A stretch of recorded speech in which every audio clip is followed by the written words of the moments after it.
एक खाद्य श्रृंखला क्या है धीरज? यहाँ क्वेश्चन अपने खाद्य श्रृंखला को उदाहरण सहित समझाइए। तो यहाँ पर देखो बेटा, खाद्य का मतलब आपको लग रहा है क्या? और श्रृंखला का मतलब होता है बेटा कोई चेन। श्रृंखला का मतलब क्या होता है? चेन। ठीक है, चेन इंग्लिश शब्द है और श्रृंखला क्या है? हिंदी शब्द है। अब देखना, एक खाद्य श्रृंखला, तो एक खाद्य श्रृंखला में बच्चों खाने और खाए जाने का नियम चलता है। खाने और खाए जाने का। ध्यान से देखना, ये टिड्डा किसको खाना चाह रहा है? घास को। उसी समय बेटा देखो, टिड्डे के पीछे मेंढक बैठा हुआ। जैसे ही ये इसको खाएगा, हो सकता है उसी समय मेंढक द्वारा ये भी खा लिया जाए। तो एक खाद्य श्रृंखला बच्चों कैसी होती है? सीधी। और इसमें खाए और खाए जाने का क्या चलता है? नियम चलता है। और ऊर्जा एक कड़ी से दूसरी कड़ी में जाती रहती है। अब सबसे इंपॉर्टेंट बात समझना, इस धरती पर कक्षा 7 वाले बच्चे भी यहाँ बैठे हुए हैं, जिनके था पादपों में पोषण। उसमें लिखा था कि धरती पर ऊर्जा का एकमात्र और अंतिम स्रोत क्या है? सूरज। क्या है? और पौधे अपना भोजन कौन सी घटना से बनाते हैं?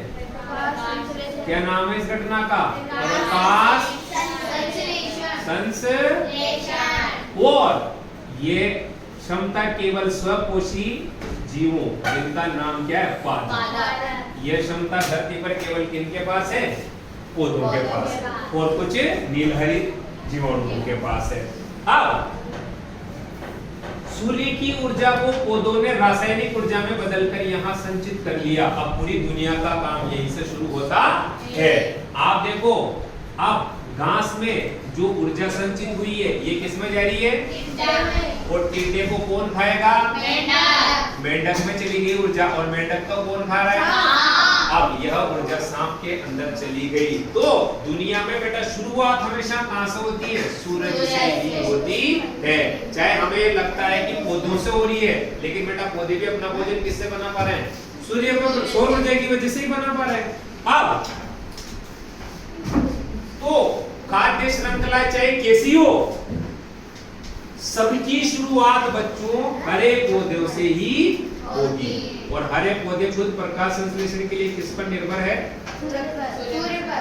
तो सबसे पहले देखो, खाद्य श्रृंखला किसे कहते हैं? तो ध्यान से सुनना, जीवों की ऐसी श्रृंखला, जीवों की ऐसी श्रृंखला जिसमें खाए और खाए जाने का नियम चलता है। और यह जीव एक दूसरे पर किसके लिए? भोजन के लिए आश्रित रहते हैं। और खाद्य श्रृंखला एकदम क्या होती है? सीधी होती है। क्या होती है? सीधी होती है। जिस समय ये टिड्डा घास को खाने जा रहा है, उसी समय हो सकता है मेंढक के द्वारा, मेंढक आपने देखा होगा जीभ फेंकता है और जीभ से इसको चिपका के और अंदर ले लेता है और निगल लेता है। अब समझो खाद्य जाल को, जाल का मतलब आप समझते हो, जैसे अपन वॉलीबॉल वगैरह खेलते हैं तो अपने जाल होता है नेट। ठीक, दूसरा देखो, आपने अपने स्कूल में वो पौधों के लग रही जो फेंसिंग देखी होगी, उसमें तार भूत रखे हैं ना ऐसे, तो इसको बोलते हैं अपन जाल। अब जरा यहाँ देखो आप,